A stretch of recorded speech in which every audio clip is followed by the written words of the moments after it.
ओम हरि ओम श्री गुरुभ्यो नमः।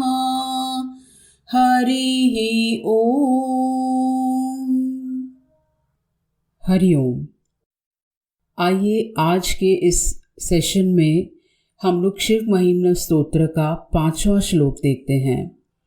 तो पहले श्लोक का पाठ करते हैं।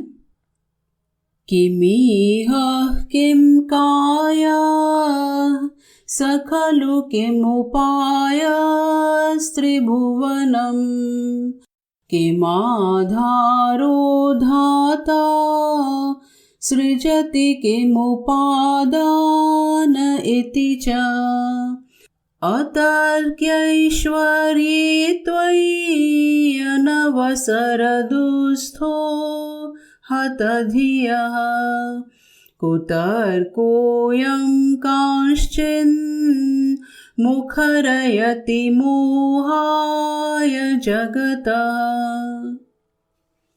तो शिव महिम्न स्तोत्र गंधर्वराज पुष्पदंत जी के द्वारा विरचित इस अत्यंत सुंदर स्तोत्र में हम लोग देख रहे हैं कि किस प्रकार से पुष्पदंत जी ईश्वर की महिमा का गुणगान करते हैं। और पिछले श्लोक में हम लोगों ने देखा कि सबसे पहले वो ईश्वर की एक अद्भुत महिमा का गुणगान करते हैं, और वो महिमा है कि किस प्रकार से ईश्वर इस जगत के सृष्टा, इसके कर्ता धर्ता और अपने आप में इसको विलीन करने वाले हैं। ये ईश्वर की सबसे अद्भुत महिमा है। ईश्वर जो अपने आनंद से प्रेरित होके अपने ज्ञान, अपने सामर्थ्य, अपनी करुणा, अपने क्रिएटिव पावर से युक्त होके एक अत्यंत सुंदर सृष्टि का निर्माण करते हैं, जो सृष्टि हमको आज प्रत्यक्ष रूप से दिखाई पड़ रही है। कहते हैं कि अगर हम ईश्वर के अस्तित्व को महसूस करना चाहते हैं, ईश्वर के अस्तित्व को देखना चाहते हैं, तो उसका सबसे सुंदर एकमात्र तरीका है कि जो जगत हमको दिख रहा है उसको हम बहुत ही प्रेम से, बहुत ही संवेदना से देखें। इस जगत को देख के हम ये इन्फर कर सकते हैं, ये अनुमान कर सकते हैं कि अगर इतना सुंदर जगत है तो इसको बनाने वाले भी कोई होने चाहिए। हम अपने रोज़मर्रा के जीवन में भी देखते हैं, कोई भी वस्तु देखते हैं, कोई भी क्रिएटिव चीज़ को देखते हैं, चाहे वो भोजन हो, कोई पेंटिंग हो, कोई भी क्रिएशन देखते हैं, तो किसी भी क्रिएशन को देखकर जहाँ हम उसकी सुंदरता देखते हैं तो सबसे पहले मन में यही प्रश्न आता है कि इसको किसने बनाया होगा, कौन है इसके रचयिता। तो जब भी हम कोई क्रिएशन देखते हैं तो मन में ये तो निश्चय अवश्य ही है कि अगर हमारे सामने कोई सुंदर क्रिएशन है तो उसका कोई ना कोई बनाने वाला भी होना ही चाहिए। वैसे ही इस जगत को देखते हैं तो हम इसको ग्रांटेड नहीं ले सकते हैं कि हाँ ये तो हमेशा से ही है, ये तो है ही, ये तो ऐसा ही है। जैसा भी है, जितना सुंदर है, जितना व्यवस्थित है, जितना सामर्थ्य से युक्त है, जितनी उपयोगिता से युक्त है, अवश्य ही कोई ना कोई है जो इसका निर्माण करने वाले हैं। और अगर ये इतना व्यवस्थित रूप से चल रहा है तो कोई ना कोई है जो इसको बहुत ही ऑर्गेनाइज तरीके से चला रहे हैं। तो हम लोग ना ही इसको ग्रांटेड ले सकते हैं, ना ही उसकी उपेक्षा कर सकते हैं कि कोई ना कोई सृष्टा, करता धरता है। हम लोगों के जीवन की विडंबना ये है, आयरनी ये है कि यद्यपि हमारे सामने इतना अद्भुत जगत विद्यमान है, जिसकी कृपा से हमारा जीवन चल रहा है, जिसकी महिमा से हम जी पा रहे हैं, अनेकों चीज़ों का अनुभव कर पा रहे हैं, अनेकों सुंदर सुंदर अनुभूतियाँ प्राप्त कर पा रहे हैं, ये सब कुछ हम लोग प्राप्त कर रहे हैं। लेकिन सच्चाई ये है कि हम लोग इसको ग्रांटेड ले लेते हैं कि ये तो है ही, या एक ऐसी जड़ता का परिचय देते हैं कि इसको बनाने वाले कौन है, ये कैसे उत्पन्न हुआ, किन्होंने ये अद्भुत सृष्टि बनाई है, इसके प्रति हम कभी ध्यान ही नहीं देते हैं। हम अपने ही स्वार्थ की दुनिया में, अपनी आवश्यकताओं की दुनिया में, अपनी कामनाओं की दुनिया में ऐसे उलझे रहते हैं कि बस हमको ये प्राप्त करना है, ये बनाना है, ये कैसे प्राप्त करेंगे, ये हमारी दुनिया है, ये हमारा परिवार है।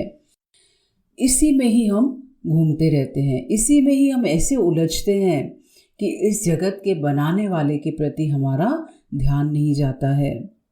ये तो ऐसी बात हुई कि जैसे हम भोजन करते हैं तो कई बार कुछ लोग इतने संवेदनशील होते हैं कि जब भोजन ग्रहण करने बैठते हैं तो उस समय जहाँ भोजन ग्रहण किया, उसका स्वाद लेना शुरू किया, तो मन में अवश्य ही ये बात आती है कि वाह, कितना बढ़िया भोजन बना है, कितना स्वाद है, कितनी यहाँ पर वैरायटी है और दिखने में भी कितना सुंदर है। ये सब देखते हुए, एक्सपीरियंस करते हुए मन में एक प्रश्न आता है कि इसको किसने बनाया है? क्या आज हमारी पत्नी ने इसको बनाया है?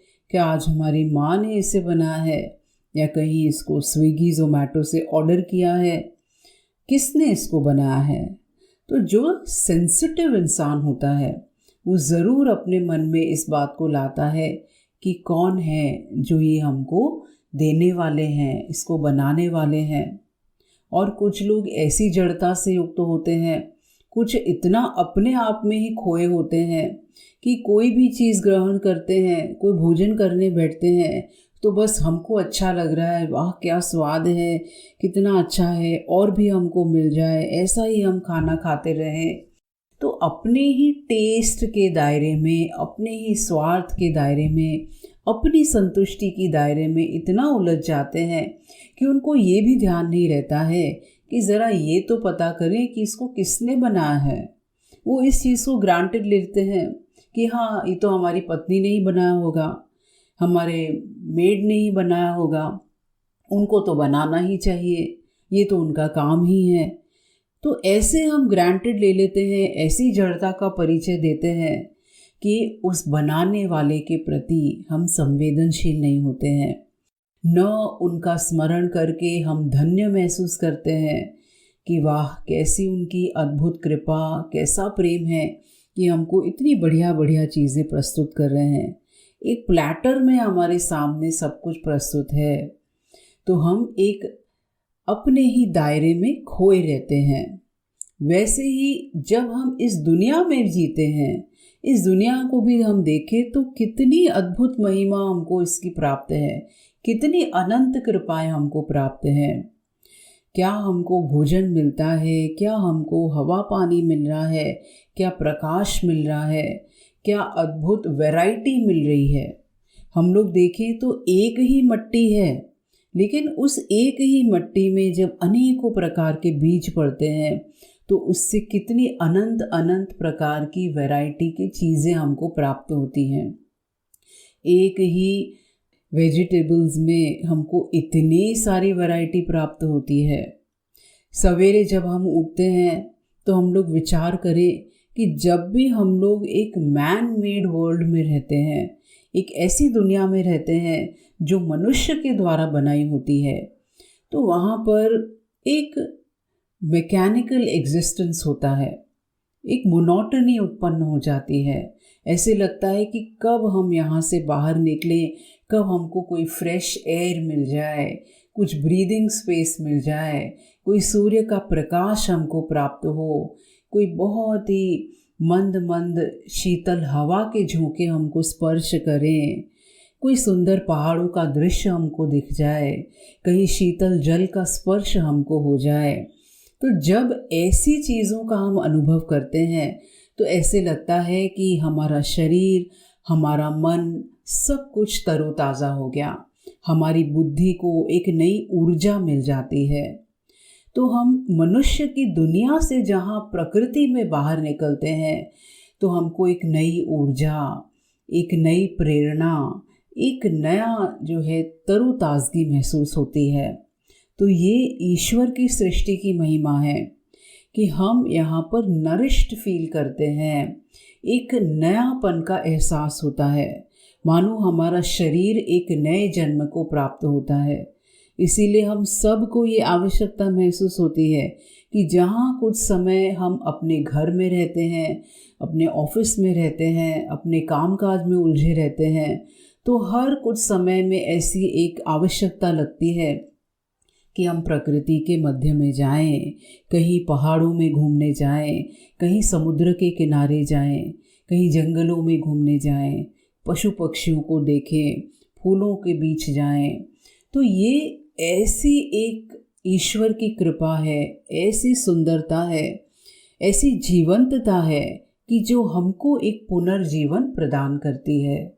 तो ईश्वर ने एक ऐसी सुंदर सृष्टि का निर्माण किया है। इसीलिए पिछले श्लोक में बताया, तव ऐश्वर्यम यत्तद् जगद उदय रक्षा प्रलय कृत। हे वरद, आपके ऐसे अद्भुत ज्ञान और सामर्थ्य से ये सुंदर जगत का उदय हुआ है और इस सुंदर जगत का संचालन हो रहा है। ये आपकी अद्भुत महिमा है। और इस प्रकार से ईश्वर की महिमा को देखते हुए बोलते हैं कि वेदों में भी आपकी महिमा इसी प्रकार से गाई गई है।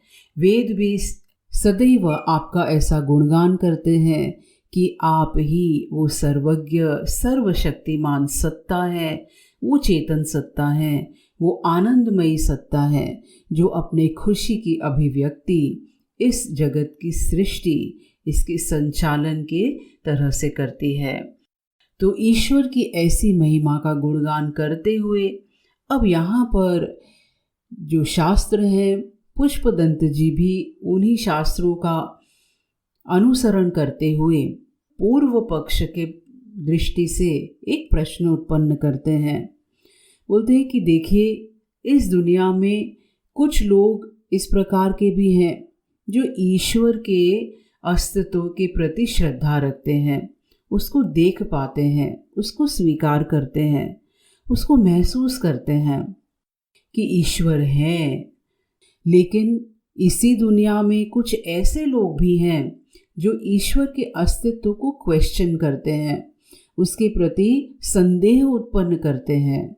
और कई लोग तो ईश्वर के अस्तित्व को स्वीकार ही नहीं करते हैं। उनका कहना है कि कौन ईश्वर, किन्होंने इस जगत को बनाया, कैसे बनाया होगा। ये जगत को अगर हम देखते हैं तो ये हमेशा से ही ऐसा है। जैसे कोई डार्विन्स थियोरी प्रस्तुत करते हैं कि यहाँ पहले ही ये जो मैटर था, ये जो यहाँ पर हमको पंच महाभूतों का एक मैटर दिखाई पड़ता है, यहीं से धीमे धीमे अपने आप एक एवोल्यूशन प्रारंभ हुआ। पहले यूनिसेल्युलर ऑर्गेनिजम्स से, फिर यहाँ पे मल्टी सेल्युलर ऑर्गेनिजम्स हो गए, और धीमे धीमे ऐसे अमीबा से प्रारंभ करते हुए धीमे धीमे इस सृष्टि में एक एवोल्यूशन दिखाई पड़ता है। पहले यहाँ पर छोटे छोटे कीड़े मकोड़े थे, फिर धीमे धीमे जल के प्राणी उत्पन्न हो गए, मछलियाँ उत्पन्न हो गई, फिर और कुछ विकास उत्पन्न हुआ, और कुछ डेवलपमेंट हुआ। तो यहाँ पे कुछ एम्फीबियंस होने लगे, रेप्टाइल्स हो गए, फिर धीमे धीमे 4 पैर वाले जीव उत्पन्न हो गए। तो इस तरह से एक यहाँ पर स्वाभाविक एवोल्यूशन को स्वीकार करते हुए कि ये जगत तो है, अपने आप ही है। तो यहाँ पर कौन सृष्टा है, कौन बनाने वाले हैं? हम क्यों ऐसे ईश्वर को स्वीकार करें? अगर ईश्वर है तो वो हमको दिखने चाहिए। अगर ईश्वर है तो ये बताओ कि कैसे उन्होंने इस जगत को बनाया। तो ऐसे अनेकों कुतर्क उत्पन्न करने वाले लोग भी हैं, ऐसे फॉल्स आर्ग्यूमेंट्स देने वाले भी लोग हैं जिनके मन में कोई श्रद्धा नहीं है, जिनको आज के मॉडर्न लैंग्वेज में कम्युनिस्ट लोग भी कह सकते हैं, जो नास्तिक लोग हैं, जो वेदों के इस सिद्धांत को स्वीकार नहीं करते हैं कि कोई ईश्वर है, कोई ऐसी दिव्य सत्ता है, करुणामयी सत्ता है जो हम पे सतत कृपा प्रदान कर रही है और जो इस जगत को बनाने वाले हैं। तो ऐसे गलत आर्ग्यूमेंट्स करने वाले लोग भी इस दुनिया में ही हमको दिखाई पड़ते हैं। तो ये हम लोग के शास्त्रों की महिमा है कि शास्त्र और जो अनेकों महात्मा लोग, अनेकों कवि लोग जो इन शास्त्रों के सिद्धांत को किसी ग्रंथ की तरह से प्रस्तुत करते हैं, किसी कविता की तरह प्रस्तुत करते हैं, या जैसे कोई यहाँ पर पुष्पदंत जी हैं जो शिव महिम्न स्तुति की तरह प्रस्तुत कर रहे हैं। तो ये समस्त जो शास्त्रों के प्रतिनिधि हैं, उनका अनुसरण करने वाले हैं, उनके सत्य को समझने वाले हैं, वो हमारे सामने एक पूर्व पक्ष के सिद्धांत को भी रखते हैं, ये समझने के लिए कि क्या सही है और क्या गलत है। तो जो प्रामाणिक सिद्धांत हैं उनकी सच्चाई दिखाने के लिए, और जो अप्रामाणिक सिद्धांत हैं या जो अप्रामाणिक बातें हैं उनको निगेट करने के लिए यहाँ पर हम लोगों के शास्त्रों में एक बहुत ही सुंदर शैली दिखाई पड़ती है, एक बहुत ही सुंदर कॉन्सेप्ट दिखाई पड़ता है, जहाँ पर एक तरफ सिद्धांतवादी हैं जो फैक्ट्स देख रहे हैं, सत्य को देख रहे हैं, और दूसरी तरफ पूर्व पक्षी है जो उन्हीं सिद्धांतों का खंडन करने वाले हैं। क्योंकि दुनिया में भी हमको ये दोनों प्रकार के लोग दिखाई पड़ते हैं। तो बोलते हैं चलो कोई बात नहीं, जो पूर्व पक्षी यहाँ पर बात कह रहे हैं उसके ऊपर भी हम लोग खुले मन से विचार करते हैं। ये हम लोग के वेदों की महिमा है, उपनिषदों की महिमा है कि किसी भी क्वेश्चन को, किसी भी डाउट को फ्लैटली किनारे नहीं करते हैं, उसको सीधे ही निगेट नहीं करते हैं, या ये भी नहीं कहते हैं कि हमको क्वेश्चन करने का अधिकार नहीं है, हमको अपने डाउट्स रखने का अधिकार नहीं है, या जो यहाँ पर वेद कह रहे हैं, जो शास्त्र कह रहे हैं, हमको उनका अंध अनुकरण करना है, हमको यहाँ पर ब्लाइंडली उनको स्वीकार करना है। जैसे कि कई बार हम लोगों को अन्य धर्मों में दिखाई पड़ता है, यहाँ पर क्वेश्चन करना नॉट अलाउड। अगर कोई क्वेश्चन करता है या कोई यहाँ पर उस किसी डाउट को प्रस्तुत करता है, या जो सिद्धांत उनके हिसाब से बताए गए हैं उनको वो फॉलो नहीं करता है, तो उनके अगेंस्ट कोई फतवा जारी करते हैं, उनको अपने ही कम्युनिटी से बाहर कर दिया जाता है, उनको चुप करा दिया जाता है। तो ये हमारे शास्त्रों की शैली नहीं है। अपने शास्त्रों में, गीता में भी हम लोग देखते हैं कि अर्जुन किस प्रकार से, जहाँ भगवान ने कोई यहाँ पर बात प्रस्तुत की, कोई सिद्धांत बताया, तो अर्जुन को पूरी स्वतंत्रता होती है कि वो उसको क्वेश्चन करे, और भगवान भी पूरी करुणा से युक्त होके उनके हर प्रश्न का निराकरण करते हैं। तो ये अपने शास्त्रों की महिमा है। तो ये जीवन की एक सच्चाई देखते हुए कि यहाँ पर ऐसे भी लोग हैं जिनके मन में ईश्वर के अस्तित्व के प्रति एक प्रश्न चिन्ह उत्पन्न हो सकता है, ईश्वर के अस्तित्व को नकार सकते हैं। तो ऐसे लोगों का ही यहाँ पर मुख बन के, उनके ही मन के संदेहों को प्रस्तुत करते हुए, उनके ही क्वेश्चंस को प्रस्तुत करते हुए, उनके ही फॉल्स आर्ग्यूमेंट्स को प्रस्तुत करते हुए, उनके लिए पुष्पदंत जी बोलते हैं कि हे प्रभु, अतर्क ऐश्वर्ये त्वयि अनवसर दुस्थो हतधियः।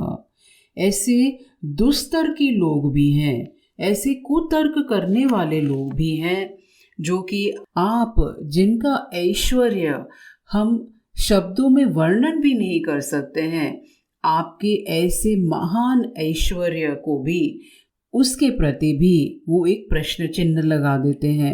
आपके ऐसी महिमा को, आपके अस्तित्व को, आपके ऐश्वर्य को वो स्वीकार नहीं करते हैं।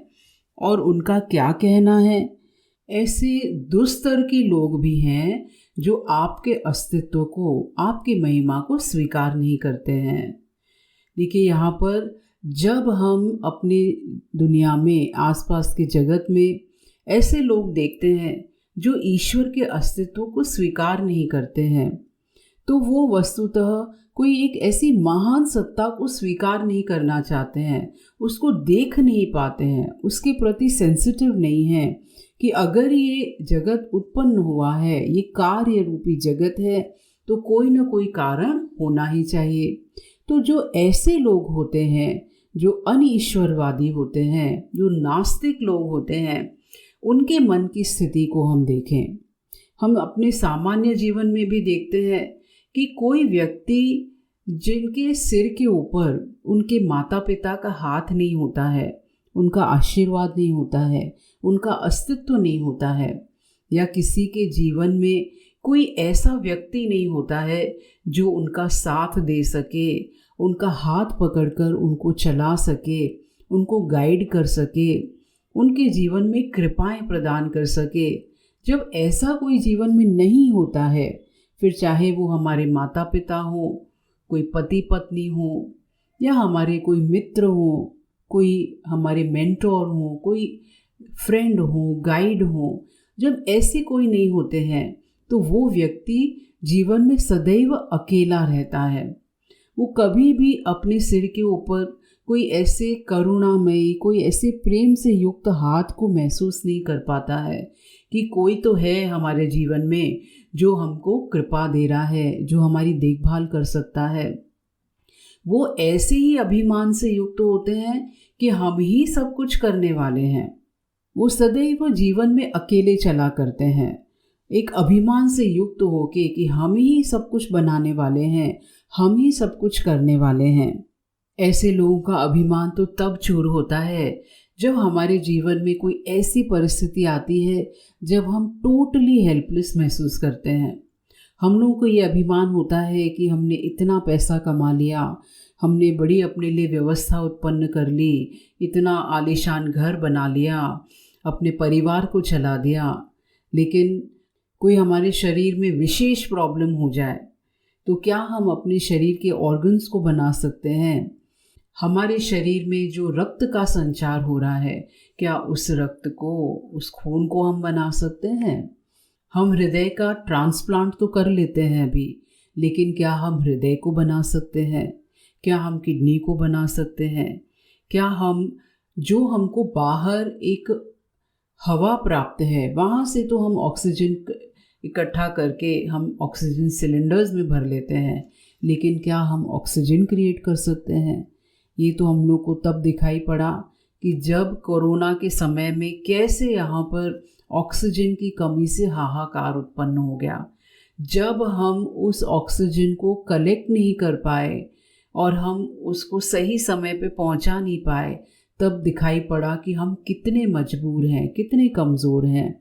और ईश्वर जो सतत यहाँ पर इतनी अद्भुत हमको कृपा प्रदान कर रहे हैं कि हम कितना एफर्टलेसली सांस ले पाते हैं, ऑक्सीजन को ग्रहण करके कार्बन डाइऑक्साइड हम रिलीज़ करते हैं। कैसे पेड़ पौधे यहाँ पर ऑक्सीजन को हमको देते हैं और कार्बन डाइऑक्साइड खुद ले लेते हैं। तो हम अपने शरीर को देखें तो क्या हम अपने शरीर को बना सकते हैं? क्या हम भोजन को पचा सकते हैं?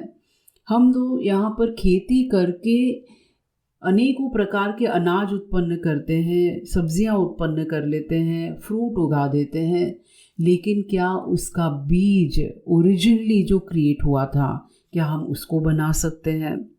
तो ऐसे हम पूरी जगत को देखें तो हमको जो ईश्वर ने दिया हुआ है उसको हम यूज़ करते हैं, उसी की हम यहाँ डिस्कवरी करते हैं, उसी का यहाँ पर परम्यूटेशन कॉम्बिनेशन करके उसका हम सदुपयोग करते हैं।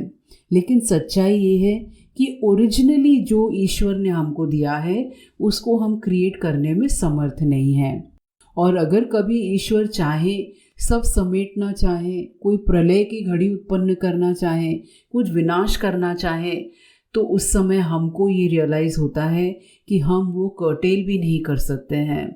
कोई यहाँ पर सुनामी आ जाए, कोई साइक्लोन आ जाए, कोई क्लाउड बर्स्ट हो जाए, कोई अर्थक्वेक उत्पन्न हो जाए, तो हम अपने छोटे से हाथों से या जो भी हम इंफ्रास्ट्रक्चर बनाते हैं सब कुछ ही मिनटों में धराशायी हो जाता है। हमारे सारे यहाँ पर इक्विपमेंट, सारे बिजली के ट्रांसफॉर्मर्स, सारी व्यवस्थाएं, गाड़ियाँ, कंप्यूटर्स, सब कुछ क्रैश कर जाता है अगर ईश्वर यहाँ पर कुछ मिनटों के लिए भी कोई ऐसी परिस्थिति क्रिएट कर देते हैं। तो हम कहाँ से ये अभिमान रख सकते हैं कि हम अपने जीवन को चलाने वाले हैं। हमको तो हमारा जीवन जिसका हम अभिमान करते हैं वो जीवन भी हमारे द्वारा उत्पन्न नहीं है। इस शरीर के द्वारा हम जो कुछ भी कार्य करते हैं, इस मन के द्वारा हम जो संकल्प करते हैं, इस बुद्धि के द्वारा जो हम इस जगत का रिसर्च एंड डेवलपमेंट करते हैं, जो टेक्नोलॉजी उत्पन्न करते हैं, वो बुद्धि का आशीर्वाद भी किसने हमको दिया है? उन्हीं ईश्वर के द्वारा प्राप्त है। तो ईश्वर ने ही हमको ये जीवन दिया है, ईश्वर ने ये शरीर दिया है, ईश्वर प्राणों से इस जीवन को चला रहे हैं, ईश्वर ने ही सारे रिसोर्सेज दुनिया में हमको दिए हुए हैं। तो हम कैसे ये अभिमान उत्पन्न कर सकते हैं कि हमने यहाँ पर ये सब क्रिएट किया है? लेकिन तब भी देखो, कई ऐसे मूढ़ बुद्धि लोग होते हैं जिनके लिए कह सकते हैं कि वातुल किम तव नास्ति नियंता। हे पगले, क्या तुम्हारे सिर के ऊपर कोई नियंता, कोई संचालक, कोई करुणा निधान ईश्वर नहीं है जो तुम अभिमान कर रहे हो? और कई लोग जिनका अभिमान ऐसे ध्वस्त हो जाता है, वो कैसे सफ़र करते हैं। कई लोग अपने ही इस अभिमान की कीमत चुकाते हैं।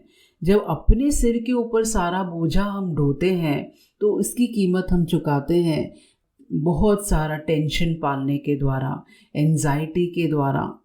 जब हम यहाँ पर कुछ सफलता प्राप्त करते हैं तो विशिष्टता का अभिमान हो जाता है कि हमने बनाया, हमने क्रिएट किया, I am a self made man, ये सारा कुछ हमने बनाया है। तो उस समय सफलता का विशेष अभिमान होता है। लेकिन जिस समय हम असफल हो जाते हैं, जिस समय हमारे ही कर्म हमको वो फल नहीं देते हैं जो हमने चाहा था, तो ऐसी असफलता में ऐसे ही लोग टूट जाया करते हैं, ऐसे ही लोग अकेले होते हैं, क्योंकि उन्होंने किसी महान सत्ता का हाथ अपने सिर पर नहीं देखा है, किसी महान सत्ता की कृपा को वो नहीं देख पा रहे हैं। तो वो लोग सदैव जीवन में अकेले हुआ करते हैं, वो लोग अकेले ही सफ़र करते हैं। ऐसे ही लोग हैं कि जिनको अपना अस्तित्व बनाए रखने के लिए बाहर से किसी नशे की आवश्यकता होती है, चाहे वो धन का नशा हो, चाहे वो कोई प्रसिद्धि का नशा हो, पावर हो, स्टेटस हो। और ये सब भी अगर चला जाता है तो ऐसे ही लोग इतने कमज़ोर होते हैं कि उनको फिर दूसरे नशे की ज़रूरत पड़ती है। कहीं कोई अल्कोहल लेता है, कहीं कोई स्मोक करता है, कोई ड्रग्स लेता है, किसी न किसी एडिक्शन से युक्त होते हैं, क्योंकि वो अपने अंदर एक ईश्वरीय श्रद्धा से उत्पन्न बल को नहीं प्राप्त करते हैं। जो ईश्वर के प्रति श्रद्धा रखते हैं, उनके अस्तित्व को स्वीकार करते हैं, उनका हाथ पकड़ के चलते हैं, वो भले ही दुनिया में कई बार अकेले चल रहे हों, लोगों की दृष्टि से अकेले चल रहे हों, लेकिन उनके मन में कोई उनका साथी है, कोई है जो उनको बल प्रदान करता है, कोई है जो उनको प्रतिकूल परिस्थितियों में भी एक बल देता है, एक अंदर से मोटिवेशन देता है। ऐसे लोग ईश्वर का दूत बन के कार्य करते हैं। लेकिन यहाँ पर हम लोग देख रहे हैं कि जो ऐसे जड़ बुद्धि लोग हैं, जो ईश्वर के अस्तित्व को स्वीकार नहीं कर पाते हैं, वो सब के बीच में रहते हुए भी अकेले हैं, मूढ़ बुद्धि लोग हैं, अभिमान से ग्रस्त लोग हैं। लेकिन ईश्वर के अस्तित्व को स्वीकार करने के लिए एक विनम्रता की आवश्यकता होती है, एक निरभिमानता की आवश्यकता होती है, आंखें खोल के देखने की आवश्यकता होती है। जहाँ हम ऐसे विनम्र हुए, जहाँ हमने आंखें खोल के देखा कि कैसे ये सब उत्पन्न हुआ है, किसकी कृपा है, कौन चित्रकार है, कौन ये बनाने वाले हैं, तो ऐसे लोग विनम्रता से युक्त होके सदैव एक अदृष्ट बल, एक अदृष्ट प्रेरणा से युक्त होके एक सुंदर जीवन जिया करते हैं, एक सेवक का जीवन जिया करते हैं, विनम्रता से युक्त होते हैं। जब सफलता प्राप्त होती है तो उसको ईश्वर का प्रसाद देखते हैं, और जब असफलता प्राप्त होती है तो उसको भी आशीर्वाद की तरह देखते हैं। तो ईश्वर के अस्तित्व को देखने की ये कृपाएं होती हैं, ये उसकी महिमा होती है। लेकिन जो कुतर्की लोग हैं, जो ऐसे गलत आर्ग्यूमेंट्स करने वाले लोग हैं, वो किस प्रकार की आर्ग्यूमेंट्स प्रस्तुत करते हैं? तो यहाँ पुष्पदंत जी बोलते हैं कि किम इह, बोलते हैं कि अगर ईश्वर है तो बोलते देखिए, सामान्य रूप से जब हम दुनिया में देखते हैं, जब हमको कोई क्रिएशन करना होता है, कुछ बनाना होता है, चाहे हम भोजन बनाएं, चाहे हम यहाँ पर मोबाइल की टेक्नोलॉजी बनाएं, कोई कंप्यूटर के सॉफ्टवेयर बनाएं, कोई गाड़ी बनाएं, घर बनाएं, कोई भी यहाँ पर हम चीज़ क्रिएट करें, चाहे हमारे परिवार का हम सृजन करें, तो जब भी हम यहाँ पर कोई क्रिएशन करते हैं तो उसके पीछे सदैव हमारे मन में एक इच्छा होती है, एक डिज़ायर होती है। डिज़ायर हमको प्रॉम्प्ट करता है कि हम कुछ चीज़ क्रिएट करें, कोई सिचुएशन क्रिएट करें। और जब किसी के मन में डिज़ायर होता है तो वहाँ पर ये दिखाई पड़ता है कि मन में हमारे कोई अधूरापन है, कोई कमी है, और उस कमी को पूरा करने के लिए हम किसी कामना से प्रेरित होते हैं। एक ऐसी कामना, एक ऐसी इच्छा कि जिसके द्वारा बाहर से हम कुछ प्राप्त करें और हमारी कमी दूर हो जाए, हम संतुष्ट हो जाएं। तो जब किसी के मन में कोई असंतुष्टि होती है, कोई अधूरापन होता है, तभी यहाँ पर कामना उत्पन्न होती है।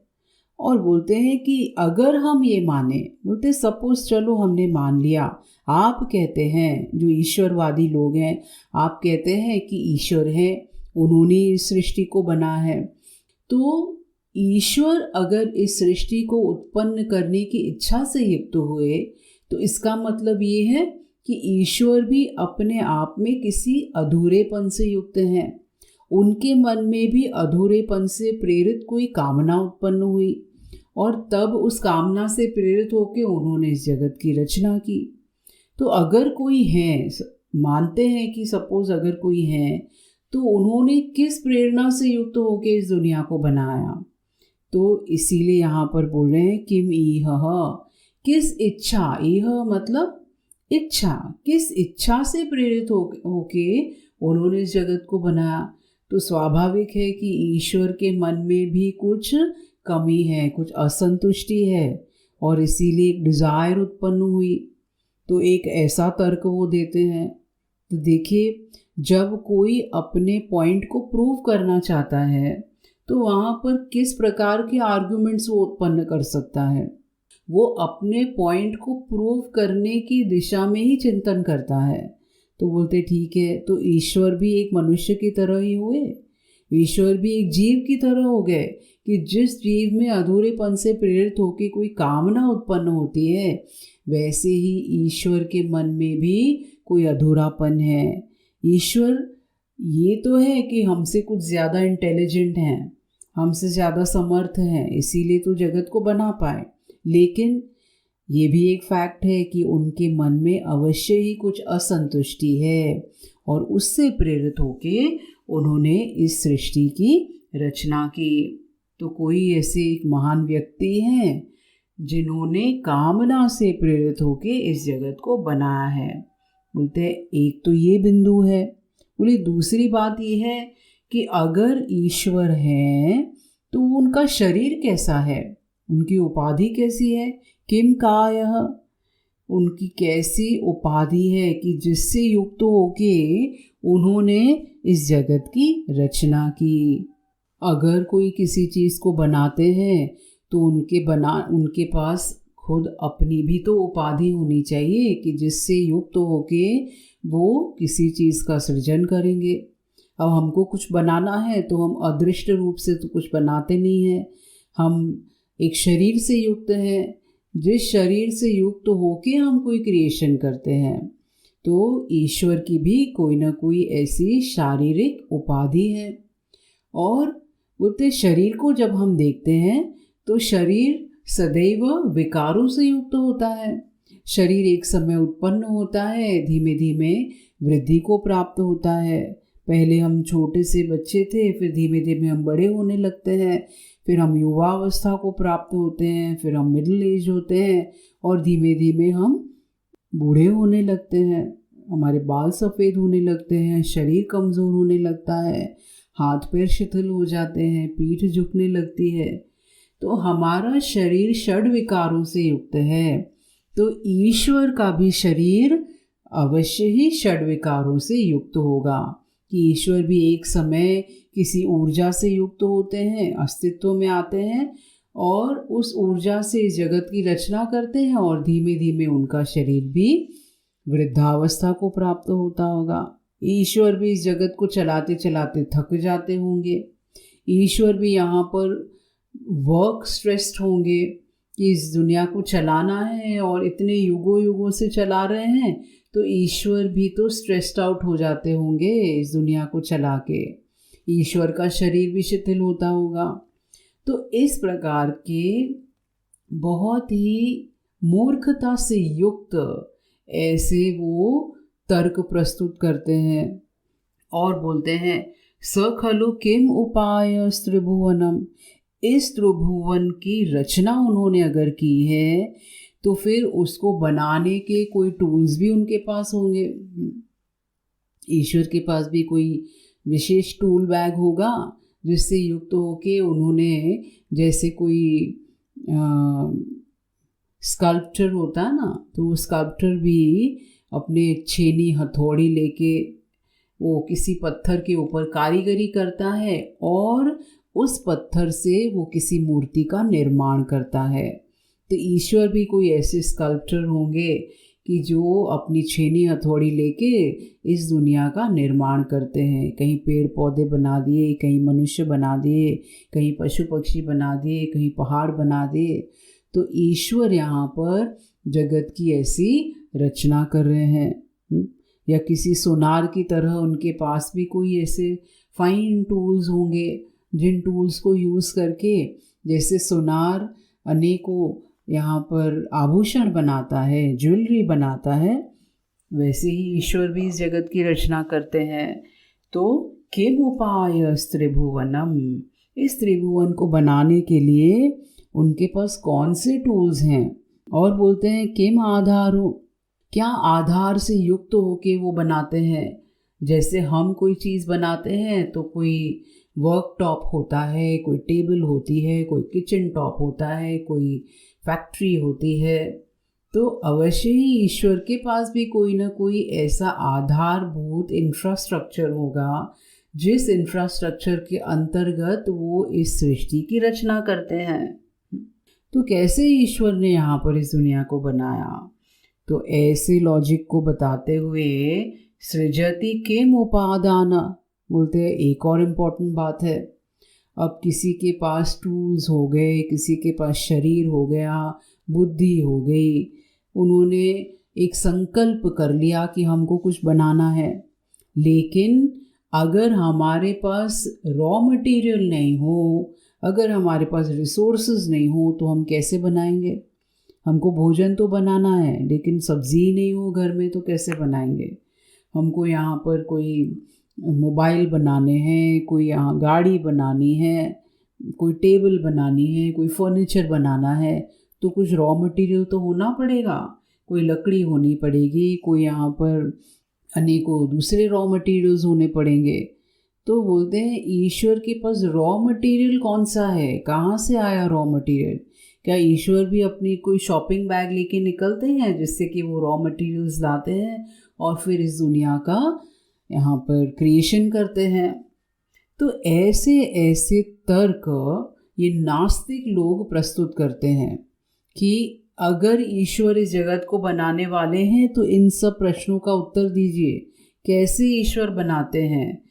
तो ऐसे कुतर्की लोगों को उत्तर देने के लिए ऐसे जो कम्युनिस्ट लोग हैं, ऐसे जो नास्तिक लोग हैं, जो अपने अभिमान से युक्त होकर जीते हैं, जो केवल अपने लिए जीते हैं, ऐसे लोगों को उत्तर देते हुए यहाँ पर पुष्पदंत जी कि देखो, अगर तुम्हारे मन में ये प्रश्न उत्पन्न होता है कि ईश्वर किस सामर्थ्य से युक्त होके इस जगत की रचना करते हैं, तो बोलते हैं कि ईश्वर की एक अनिर्वचनीय माया शक्ति है।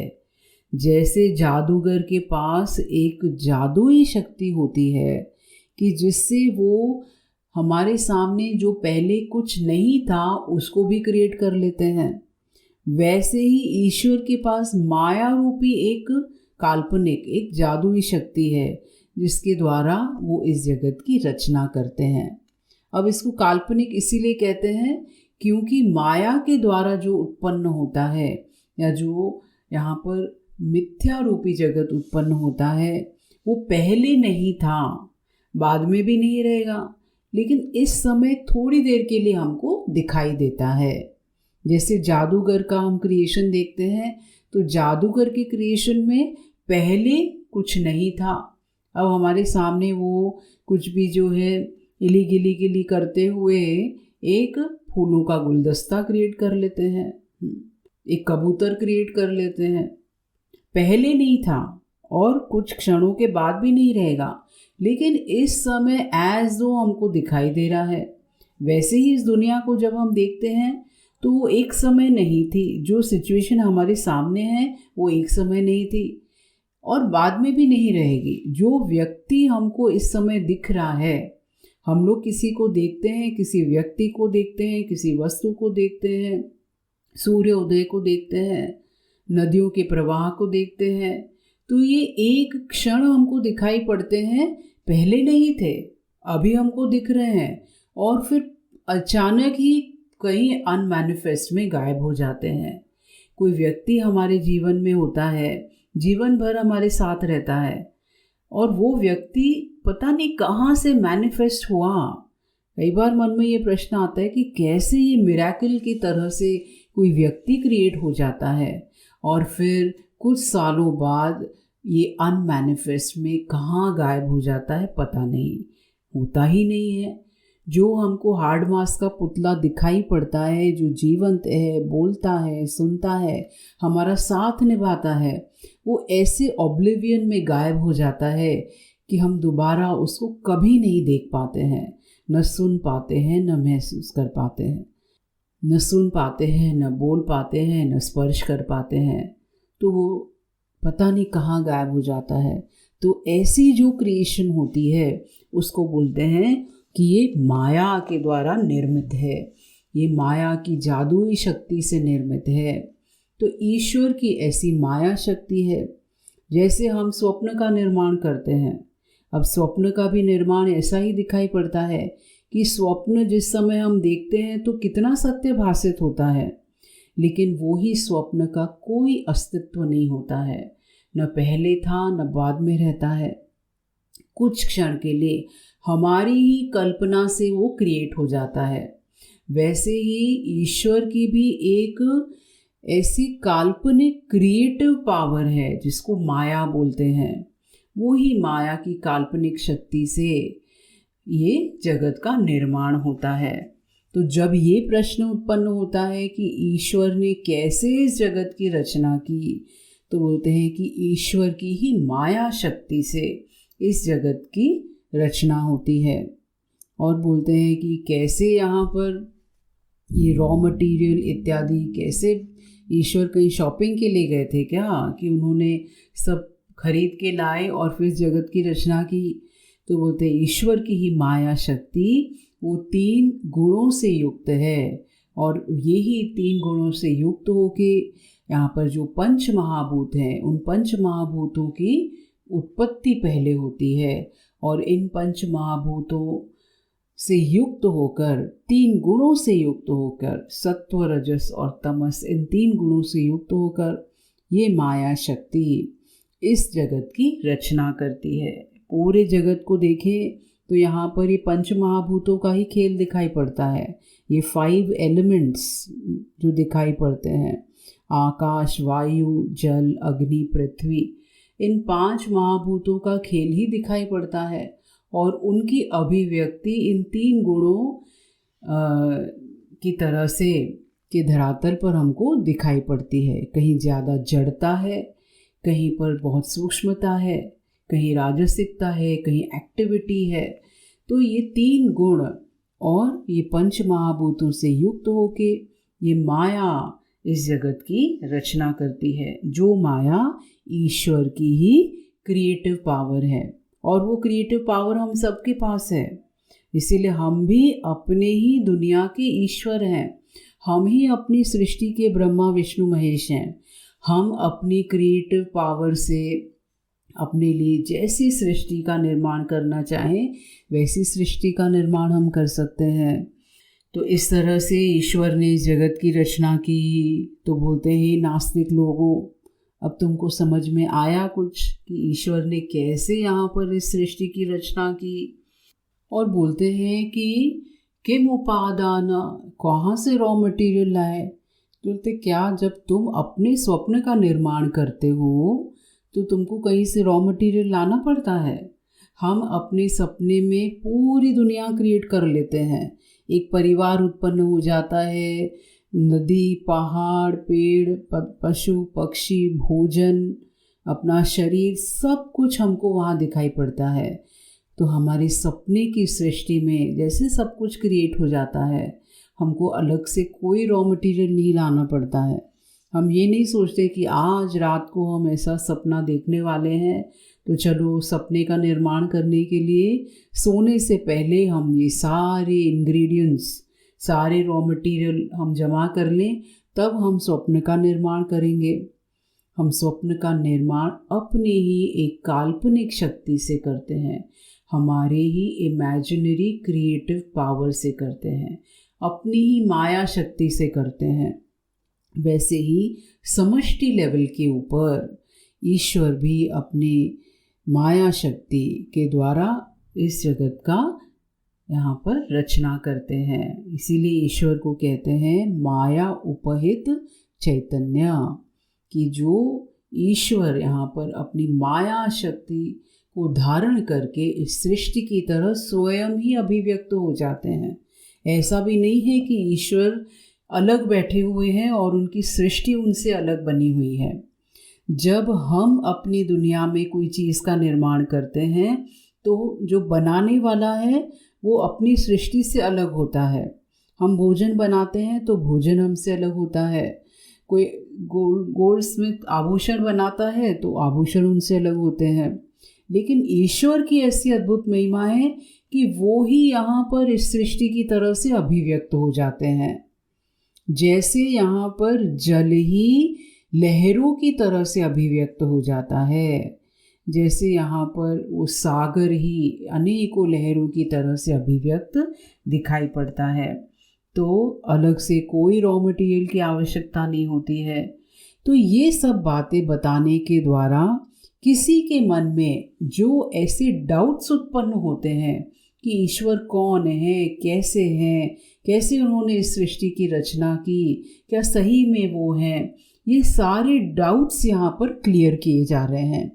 ऐसे नास्तिक लोग जो इस प्रकार के तर्क, दुष्तर्क प्रस्तुत करने के द्वारा किसी की श्रद्धा को अगर तोड़ने की कोशिश करते हैं तो उनको यहाँ पर इस प्रकार से उत्तर देते हैं, स्पष्टता करते हैं। बोलते कोई बात नहीं, चलो तुम्हारे मन में ये डाउट्स हैं, ये प्रश्न हैं, तो उनका हम ऐसे समाधान किए देते हैं। तो ऐसे जो नास्तिक लोग हैं वो तब भी कई बार, ऐसे जो हठी लोग होते हैं वो कई बार तब भी इन चीज़ों को नहीं स्वीकार करते हैं। वो अपने ही पॉइंट को प्रूव करने का दुराग्रह करते हैं और फिर वो क्या करते हैं, बोलते हैं कुतर्को यम कांश्चिन मुखरयति मोहाय जगतः। वो दूसरे लोगों को भी, जगत में अन्य लोगों को भी अपने ही ऐसे दुष्तर्कों के द्वारा उनको मोहित करने की कोशिश करते हैं, उनकी श्रद्धा तोड़ने की कोशिश करते हैं, उनको नास्तिक बनाने की कोशिश करते हैं। तो बोलते ऐसे मूढ़ बुद्धि लोग भी इस दुनिया में हैं, तो उनके हम झांसे में न आए, उनके दुष्तर्कों से हम प्रभावित नहीं हो। लेकिन शास्त्र, वेद हमको क्या कहते हैं कि अवश्य ही कोई ऐसी दिव्य सत्ता, कोई ईश्वरीय सत्ता है जिनकी कृपा से ये सृष्टि उत्पन्न हुई है। क्योंकि ये कॉमन सेंस है, हम यहाँ पर लॉजिकली भी ये समझ सकते हैं। श्रुति, युक्ति और अनुभूति, श्रुति अर्थात शास्त्र प्रमाण से, युक्ति अर्थात लॉजिकली, और अनुभूति खुद अपने एक्सपीरियंस से हम देख सकते हैं कि यहाँ पर ये सृष्टि जो उत्पन्न हुई है कितनी अद्भुत है, कितनी ऑर्गेनाइज्ड है, कितनी परफेक्टली चल रही है, कितनी बढ़िया हार्मनी दिखाई पड़ रही है। तो अवश्य ही यहाँ पर कोई इंटेलिजेंट सत्ता है, कोई यहाँ पर सर्वसमर्थ है। हम तो थोड़ा सा क्रिएट कर लेते हैं, लेकिन कोई ना कोई यहाँ पर ऐसा ओमनीपोटेंट है जो इस पूरे जगत को बनाने में समर्थ है, ओमनी प्रेजेंट है, जो इस पूरे जगत में एक सत्ता, एक चेतना की तरह व्याप्त है। तो ये जो है अवश्य ही एक ईश्वरीय सत्ता है। हम इसको इस प्रकार से देख सकते हैं, अनुभूति से, युक्ति से, श्रुति से देख सकते हैं। तो हम ऐसी श्रद्धा से युक्त हो, धीमे धीमे ऐसे ज्ञान से युक्त हो।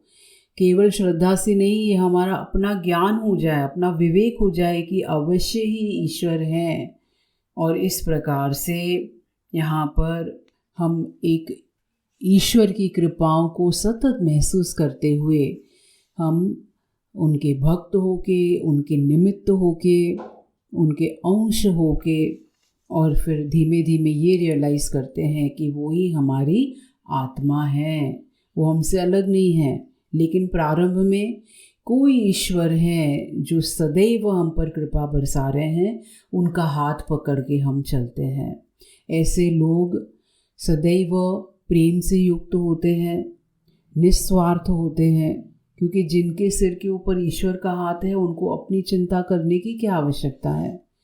जब ईश्वर हमको सब कुछ देने वाले हैं तो हमको अपनी क्या चिंता करना। उन्हीं ईश्वर की हम सेवा करते हैं। कहीं पर असफलताएं आई तो वही ईश्वर भी हमको अपनी गोद में उठा के चलते हैं। तो हम यहाँ पर कभी अकेले नहीं होते हैं। कोई कार्य करते हैं तो कोई अभिमान की गुंजाइश नहीं है, क्योंकि हम देख रहे हैं कि अगर हम कुछ कर पाए हैं, हमने संकल्प से, पुरुषार्थ से कुछ कर भी लिया, तो वहाँ पर कितने फैक्टर्स हैं जो हमको सपोर्ट करते हैं। यहाँ पर इतनी सारी चीज़ें हमको उपलब्ध हुई तब हम कुछ यहाँ पर क्रिएट कर पाए। हमको कितने लोगों ने मदद की तब हम यहाँ पर कोई कार्य कर पाए। हमको ये शरीर किसने दिया, ये मन बुद्धि किसने दी, ये सामर्थ्य जिसने दिए हैं, उनके प्रति हमारा शरीर नतमस्तक होता है। तो ऐसी विनम्रता से युक्त होकर हम जीवन जीते हैं तो हमारा जीवन निश्चिंत, प्रसन्नता से युक्त, सेवा भाव से युक्त होता है। और जो ईश्वर के अस्तित्व को स्वीकार नहीं करते हैं वो लोग सदैव टेंशन से युक्त रहते हैं, सदैव बोझे से युक्त रहते हैं, सदैव अकेले रहते हैं। तो ऐसे नास्तिक लोगों के कुतर्कों से हम बचें और श्रुति से, जो हमको यहाँ पर सुंदर प्रमाण प्राप्त होते हैं, जो लॉजिकली हम देख सकते हैं, जो अपने जीवन के अनुभवों से हम देख सकते हैं, उसके द्वारा हम ईश्वर के अस्तित्व को देखते हैं, उसको स्वीकार करते हैं और सदैव उनका हाथ पकड़कर हम चलते हैं। तभी हमारा जीवन धन्य होता है। और आगे हम और सूक्ष्म ज्ञान प्राप्त करके ये भी देखते हैं कि वस्तुतः वो ईश्वर हमसे अलग नहीं है, लेकिन हम ही वो ईश्वर हैं। ईश्वर और हम एक ही हैं, हमारी ही आत्मा की तरह हैं। तो इस प्रकार से ये सुंदर मैसेज हमको पुष्पदंत जी देते हैं और इसी के द्वारा ईश्वर की महिमा का गुणगान करते हैं। हरि ओम।